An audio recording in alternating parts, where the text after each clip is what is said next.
If you are able to see your life in the Bible, Si tu es à mesure, si tu es capable de voir ta vie dans la Bible,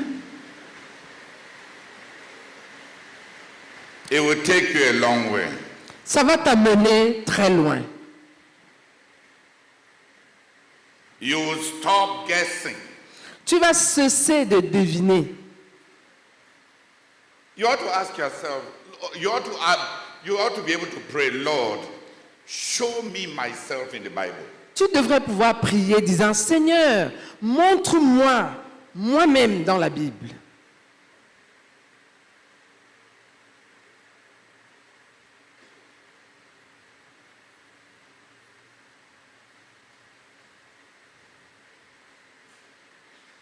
Reveal to me who I am. Révèle-moi qui je suis. Reveal to me. Reveal to me what I am. Révèle-moi ce que je suis In the Bible. dans la Bible, In your eternal purposes. dans tes desseins éternels, In our ministry. dans notre ministère. Reveal to me who I am. Révèle-moi qui je suis.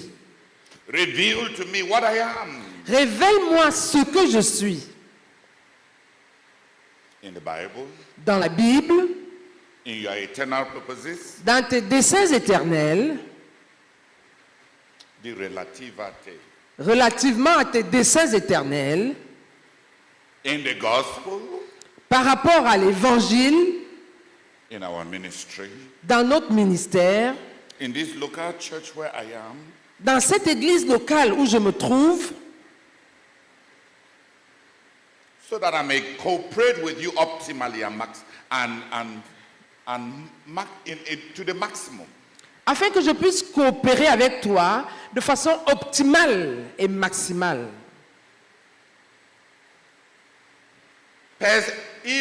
Spiritual illiteracy as to who I am and what I am is a big cause of trouble in the work of God.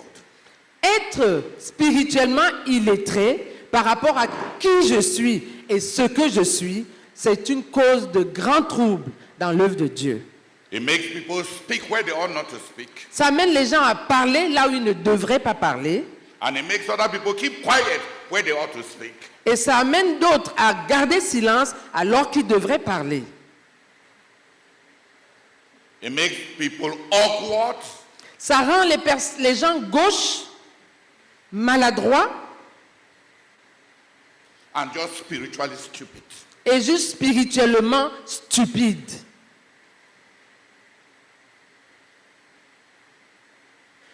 Spiritual illiteracy. L'analphabétisme spirituel With regards to yourself par rapport à toi-même, is a terrible disease. c'est une maladie terrible.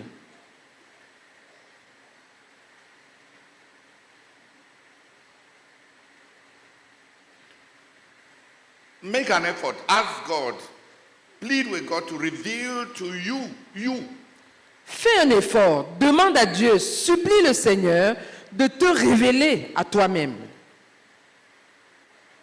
To reveal to you. De te révéler à toi-même.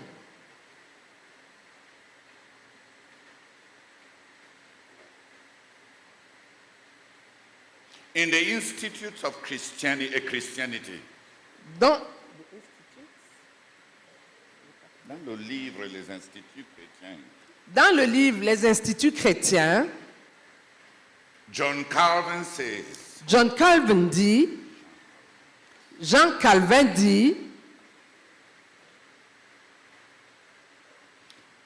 there is a continuous dynamic of revelation.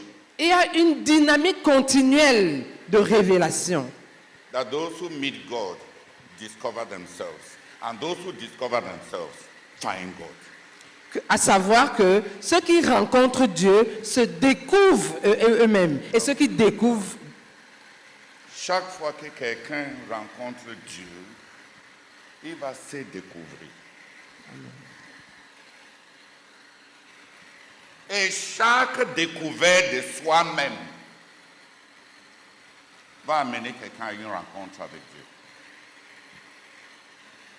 Et Jean Calvin dit, il ne sait pas ce qu'il faut placer avant ou après l'autre. Si c'est l'œuf avant la poule ou la poule avant l'œuf, mais il sait que les deux vont toujours ensemble. Il n'y a personne qui ait rencontré Dieu sans se découvrir.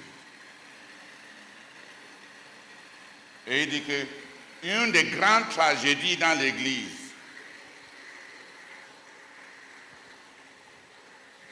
et une des évidences que très peu de gens connaissent Dieu, c'est ce manque de connaissance de soi-même.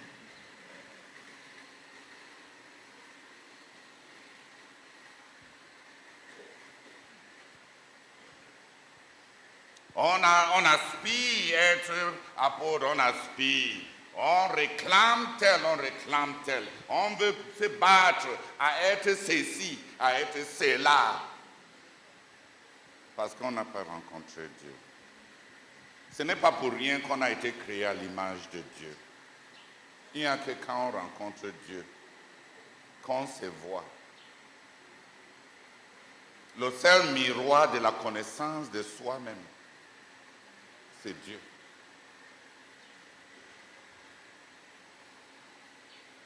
Les méthodes psychologiques, la psychanalyse, les approches freudiennes et tous ces gros, je suis de tel tempérament, je suis de tel mélange de tempérament, je suis de tel, ça ne va jamais te révéler qui tu es.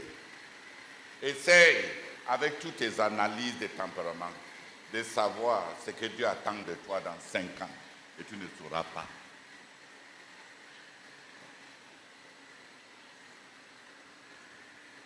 Tu ne sauras pas. On semble tellement nous connaître nous-mêmes. C'est souvent étonnant pour moi quand quelqu'un me dit que je n'aime pas ce genre de femmes. Moi, le genre de femme que j'aime là, c'est celle-ci. Ça, c'est le goût du moment.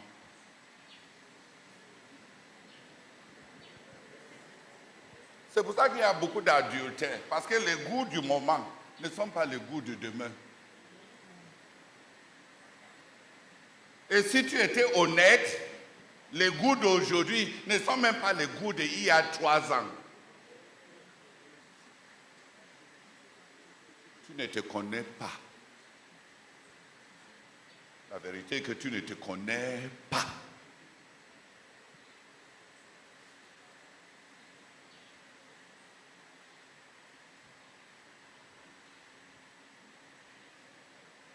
Mais c'est un des grands avantages d'être jeune. C'est qu'on est tellement sûr de ce qu'on ne connaît même pas.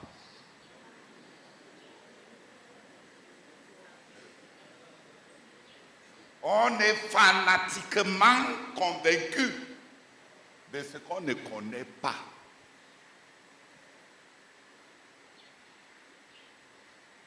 La femme que tu vas aimer à 43 ans, quand la vie t'a affaibli,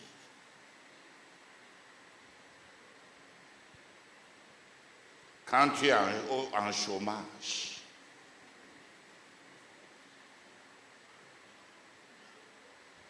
vraiment, ce n'est pas celle-là qui a 23 ans, quand toute ta carrière était devant toi et tu étais l'étoile sur les horizons de sa vie. Ce n'est pas la même chose. Les femmes avec qui on se pose dans les vitrines pour faire la campagne politique ne sont pas les femmes dont on a besoin chez lui. Quand l'éternité s'annonce et on a besoin de bâtir le peuple de Dieu.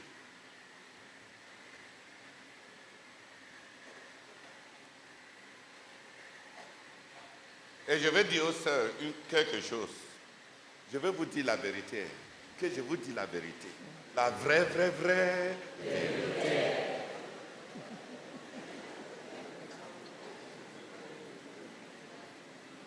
Et tous les hommes ici vont confirmer. C'est que la beauté physique là, après le mariage, ça dure seulement 2 semaines.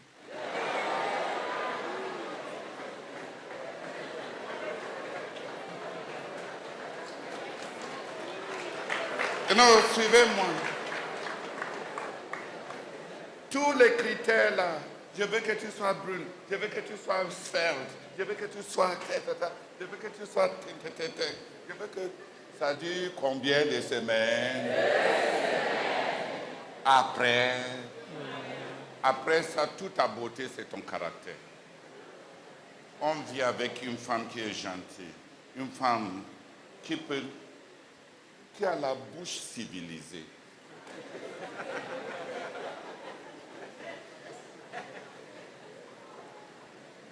Dis Amen. Une femme qui... Quand tu as la femme qui est au tribunal, et chaque fois que tu viens, ça fait déjà 2 heures depuis que tu as quitté le bureau, tu es passé où? Et chaque jour, tu dois passer au tribunal. Tu vas voir son teint. On voit on voit le teint du tribunal.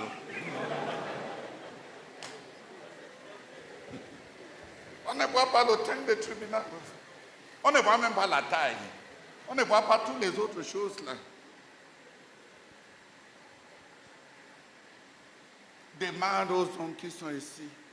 Une femme qui a même l'humilité, un jour, de te rendre l'honneur, de te dire que, hey, mon chéri, j'ai besoin de toi aujourd'hui au lit. L'autre là qui craint, comme si tu es en train de la baratiner encore. Si tu veux, tu vas dire. Espèce de malhonnête.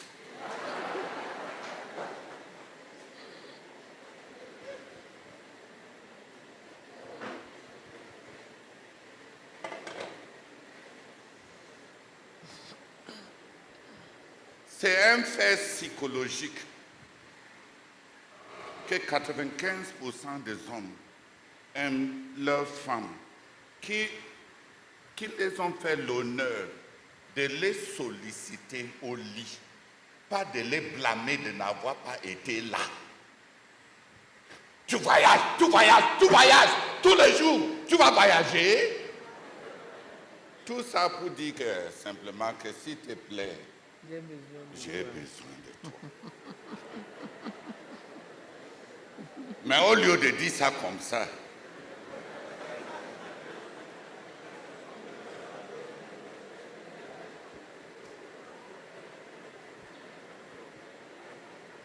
qui m'a compris? 2 semaines après, je ne sais pas ce qui nous arrive. 2 semaines après, on ne voit plus ce qu'on voyait là. On ne voit plus. Parce que on vit avec toi. C'est finalement toi. On commence à vivre finalement avec toi.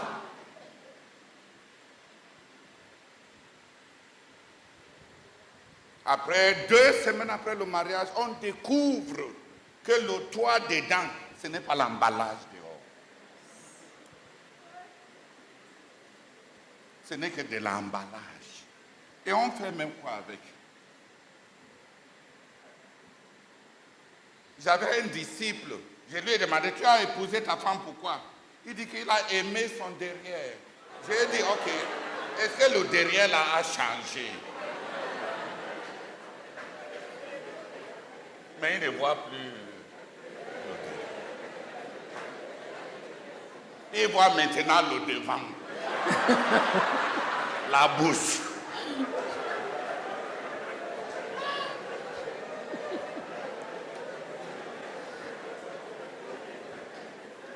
peut marcher maintenant. Elle peut monter, elle descend, elle marche, elle part même nue pour te laver. Et le derrière, là, ça ne le dérange plus parce que ça bouge.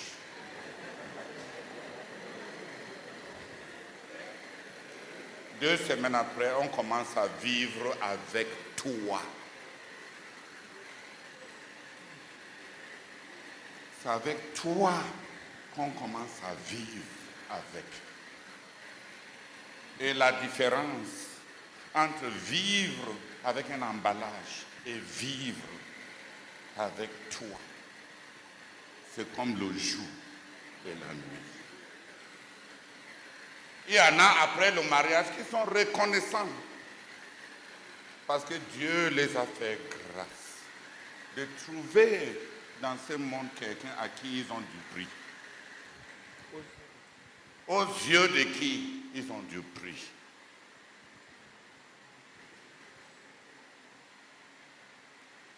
Et il y en a, même s'ils ne te disent pas,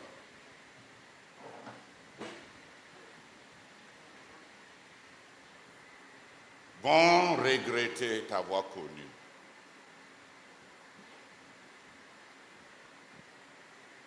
On ne se connaît pas.